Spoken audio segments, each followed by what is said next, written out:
नमस्कार। आकाशवाणी जयपुर अजमेर से प्रस्तुत है प्रादेशिक समाचार।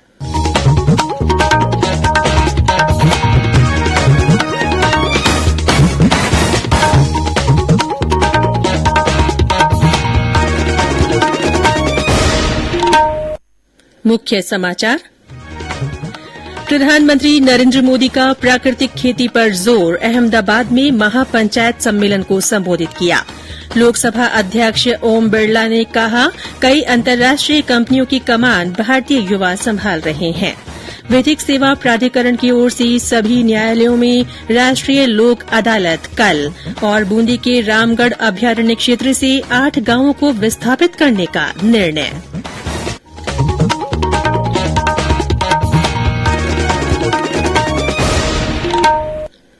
समाचारों के साथ मैं रितिका गुप्ता। और अब समाचार विस्तार से। प्रधानमंत्री नरेंद्र मोदी ने कहा है कि पशुओं के टीकाकरण के लिए केंद्र ने 13,000 करोड़ रुपए दिए हैं। उन्होंने लोगों से जानवरों का मुफ्त टीकाकरण करवाने को कहा। आज अहमदाबाद में महापंचायत सम्मेलन को संबोधित करते हुए प्रधानमंत्री ने प्राकृतिक खेती पर जोर दिया। प्रधानमंत्री ने गुजरात के पंचायती राज को बापू के ग्राम स्वराज के सपने का साकार रूप बताया और आशा व्यक्त की कि गुजरात की ग्रामीण व्यवस्थाएं देश के लिए प्रेरक बनेंगी।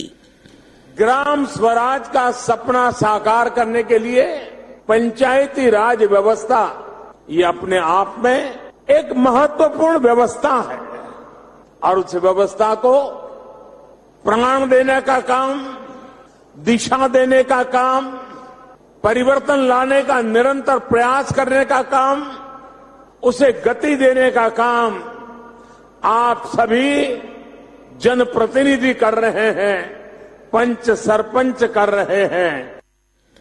प्रधानमंत्री कल गांधीनगर में राष्ट्रीय रक्षा विश्वविद्यालय की नई इमारत को राष्ट्र को समर्पित करेंगे। वे मुख्य अतिथि के रूप में विश्वविद्यालय के पहले दीक्षांत समारोह को संबोधित करेंगे। इस अवसर पर केंद्रीय गृह मंत्री अमित शाह अध्यक्षीय भाषण देंगे। कल शाम 6:30 बजे प्रधानमंत्री अहमदाबाद में सरदार पटेल स्टेडियम में खेल महाकुंभ का शुभारंभ करेंगे और समारोह को संबोधित करेंगे। लोकसभा अध्यक्ष ओम बिरला ने कहा है कि इस बदलते दौर में भारत युवा शक्ति के साथ विश्व गुरु बनेगा। संसद के सेंट्रल हॉल में राष्ट्रीय युवा संसद महोत्सव के समापन समारोह में आज श्री बिरला ने कहा कि आर्थिक और प्रौद्योगिकी विकास और नवाचार के साथ भारत तेजी से बदल रहा है। इसमें युवाओं का सबसे बड़ा योगदान है। उन्होंने कहा कि कई अंतर्राष्ट्रीय कंपनियों की कमान भारतीय युवा संभाल रहे हैं। श्री बिरला ने कहा कि इस समय देश में 60,000 से अधिक स्टार्टअप और 80 से अधिक यूनिकॉर्न है। भारतीय युवा न केवल नौकरी कर रहे हैं बल्कि कई लोगों को रोजगार भी दे रहे हैं। लोकसभा अध्यक्ष ने राष्ट्रीय युवा संसद महोत्सव के तीसरे संस्करण के विजेताओं को पुरस्कार भी प्रदान किए।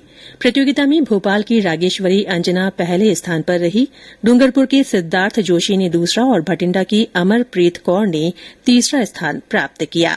प्रथम पुरस्कार स्वरूप 2 लाख रुपए, द्वितीय पुरस्कार में 1.5 लाख रुपए और तृतीय पुरस्कार में 1 लाख रुपए की राशि प्रदान की गई। केंद्र सरकार ने बीकानेर की स्वच्छता के लिए 150 बीघा में शिव वैली में स्थापित डंपिंग यार्ड के निस्तारण के लिए 36 करोड़ 46 लाख रुपए दिए हैं। केंद्रीय मंत्री अर्जुन राम मेघवाल ने आज बीकानेर में संवाददाताओं से बातचीत में कहा कि इससे बीकानेर को स्वच्छ रखने में मदद मिलेगी। उन्होंने बताया कि विद्यार्थियों को तकनीकी ज्ञान देने के लिए 7 करोड़ 5 लाख रुपए की लागत से केंद्र स्थापित किया जा रहा है। इससे एक वर्ष में लगभग 2000 विद्यार्थी तकनीकी क्षेत्र में उपलब्धि हासिल कर पाएंगे। कि बीकानेर की बड़ी सौगात है ये आज नगर निगम वाले 36.46 करोड़ रुपए डंपिंग यार्ड 150 बीघा में उसका निस्तारण होगा। ये बड़ा विषय होगा तो बीकानेर साफ सुथरा भी होगा और यहाँ गंदगी का जो ढेर था उससे भी निजात मिलेगी बीकानेर के नागरिकों को। तो मुझे लगता है ये माइलस्टोन है बीकानेर के इतिहास में भी और नगर निगम के इतिहास में। नीलेट का हमें सेंटर मिला है और ये राजस्थान में केकड़ी के बाद ये दूसरा सेंटर है जो हमारे यहाँ मंजूर हुआ है। करीब साल में 2000 जो स्टूडेंट हैं वो ऐसी टेक्निक सीखेंगे और उनको रोजगार के अवसर भी प्राप्त होंगे। यूक्रेन से राजस्थान के 1000 से ज्यादा नागरिक स्वदेश लौट आए हैं। राजस्थान फाउंडेशन के आयुक्त धीरज श्रीवास्तव ने आकाशवाणी को बताया कि जिला प्रशासन से इन विद्यार्थियों की पुष्टि भी करा ली गई है। अभी हमारा जो कंट्रोल रूम है वो अभी ऑन रहेगा, हमारा पोर्टल ऑन है और हमारी हेल्प डेस्क जो दिल्ली की है वो भी अभी ऑन है। कि अभी तक मेरे पास में ऐसी कोई सूचना नहीं है, ना कोई फोन कॉल है, ना किसी पेरेंट का कोई मैसेज है। और मैं ये मानता हूँ कि वही स्टूडेंट नहीं आए हैं जो किसी कारणवश वहां से कहीं अन्यत्र चले गए या वो वापस ही नहीं आना चाहते। तो कई उनमें से ऐसे भी हैं जो वहीं पे सेटल से हो गए हैं, उन्होंने कुछ वहीं अपनी प्लानिंग कर रखी होगी। नेचुरली सब ग्रोन अप एडल्ट्स हैं। उनके अलावा जो 2-4 केसेस हैं ऐसे, वो भी हमें पता है वैसे। लेकिन इसके अलावा कोई ऐसा स्टूडेंट जो स्टक हो, वो हमारे अभी तक कहीं से भी नॉलेज में नहीं है। ये समाचार आकाशवाणी जयपुर अजमेर से प्रसारित किए जा रहे हैं। समाचार अभी और भी हैं, उससे पहले कोरोना जागरूकता संदेश। चलो मिलकर एक शुरुआत करें, चलो एक फैसला आज करें। मास्क नहीं तो टोकेंगे, कोरोना को रोकेंगे। चलो एक इरादा करते हैं, चलो कुछ वादा करते हैं। मास्क नहीं तो टोकेंगे, कोरोना को रोकेंगे। प्रादेशिक समाचारों में फिर से आपका स्वागत है। राजस्थान राज्य विधिक सेवा प्राधिकरण की ओर से कल राज्य के सभी न्यायालयों में राष्ट्रीय लोक अदालत का आयोजन किया जाएगा। ये लोक अदालतें राजस्थान उच्च न्यायालय से लेकर तहसील स्तर तक के न्यायालयों में कल सुबह 10 बजे से शाम 5 बजे तक आयोजित होंगी। लोक अदालतों में विभिन्न प्रकार के मसलों को समझाइश और आपसी सहमति से निस्तारित किया जाएगा। प्राधिकरण की ओर से बताया गया है कि कल भी व्यक्ति संबंधित न्यायालय में प्रार्थना पत्र देकर इन लोक अदालतों का हिस्सा बन सकते हैं। बूंदी जिले के रामगढ़ विषधारी अभ्यारण्य क्षेत्र में आ रहे 8 गांवों को विस्थापित करने का निर्णय लिया गया है। जिला कलेक्टर रेणु जयपाल की अध्यक्षता में आयोजित बैठक में निर्णय लिया गया कि गांवों को विस्थापित करने के लिए एक कमेटी का गठन किया जाएगा। बैठक में वन विभाग और राजस्व विभाग के अधिकारी मौजूद रहे। जयपुर के जवाहर कला केंद्र में आज से आयुष एक्सपो और आहार मेले की शुरूआत हुई। केंद्रीय आयुष मंत्रालय और राष्ट्रीय आयुर्वेद संस्थान की ओर से आयोजित ये मेला रविवार तक चलेगा। मेले का उद्घाटन राज्य के आयुर्वेद मंत्री सुभाष गर्ग और जयपुर के सांसद रामचरण बोहरा ने किया। श्री गर्ग ने कहा कि आयुष आहार को लोकप्रिय बनाने के लिए इसे स्कूल के पाठ्यक्रमों में शामिल किया जाना चाहिए। सांसद श्री बोहरा ने कहा कि पारंपरिक खानपान से नई पीढ़ी को जोड़ने की जरूरत है।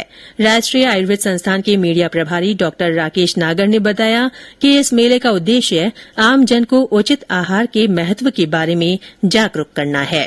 आयुष मंत्रालय और राष्ट्रीय आयुर्वेद संस्थान की तरफ से ये 3 दिन का आयुष एक्सपो और आहार मेले का आयोजन किया जा रहा है। इस वाले मेले का जो मेन उद्देश्य है वो ये है जन सामान्य को आहार के बारे में जागरूक किया जाए और उसका आहार जो आयुर्वेद का सिद्धांत है उनको घर घर तक पहुंचाया जाए। इसके साथ साथ हम लोग जन सामान्य के लिए आहार का किस तरह से निर्माण करना चाहिए इसके लिए लेक्चर सीरीज भी यहाँ पर प्लान कर रहे हैं। दिन में 3 घंटे अलग अलग आयुर्वेद विशेषज्ञ द्वारा लेक्चर दिए जाएंगे। इस जो हमारे किचन किस तरह से सेटअप करना चाहिए, कहाँ पर खाना किस तरह से बनाना चाहिए, सभी लोग अपने परिवार के साथ आए, ज्ञान भी प्राप्त करें जिससे कि स्वस्थ रहें, बीमारी ना हो। विधानसभा में आज प्रतिपक्ष के नेता गुलाब चंद कटारिया सहित विपक्ष के अन्य सदस्यों ने ध्यानाकर्षण प्रस्ताव के माध्यम से मोहनलाल सुखाड़िया विश्वविद्यालय में कुलपति की नियुक्ति का मामला उठाया। मामला उठाते हुए श्री कटारिया ने कहा कि मिथ्या दस्तावेज के आधार पर कुलपति को नियुक्ति दी गई। उन्होंने कहा कि जिन दस्तावेज के आधार पर कुलपति को नियुक्ति दी गई वे संदेह के दायरे में हैं। उन्होंने पूरे मामले की जांच के लिए कमेटी बनाने की मांग की। ध्यानाकर्षण प्रस्ताव के जवाब में उच्च शिक्षा मंत्री राजेंद्र यादव ने कहा कि कुलाधिपति की ओर से गठित सर्च कमेटी की रिपोर्ट पर कुलपति की नियुक्ति की गई है। श्री यादव ने कहा कि पूरे मामले की जांच करवाई जाएगी। और अंत में मुख्य समाचार एक बार फिर। प्रधानमंत्री नरेंद्र मोदी ने प्राकृतिक खेती पर जोर दिया है। उन्होंने अहमदाबाद में महापंचायत सम्मेलन को संबोधित किया। लोकसभा अध्यक्ष ओम बिरला ने कहा है कि कई अंतर्राष्ट्रीय कंपनियों की कमान भारतीय युवा संभाल रहे हैं। विधिक सेवा प्राधिकरण की ओर से सभी न्यायालयों में कल राष्ट्रीय लोक अदालत का आयोजन किया जाएगा। और बूंदी के रामगढ़ अभ्यारण्य क्षेत्र से 8 गांवों को विस्थापित करने का निर्णय लिया गया है। इसी के साथ प्रादेशिक समाचार बुलेटिन समाप्त हुआ। नमस्कार।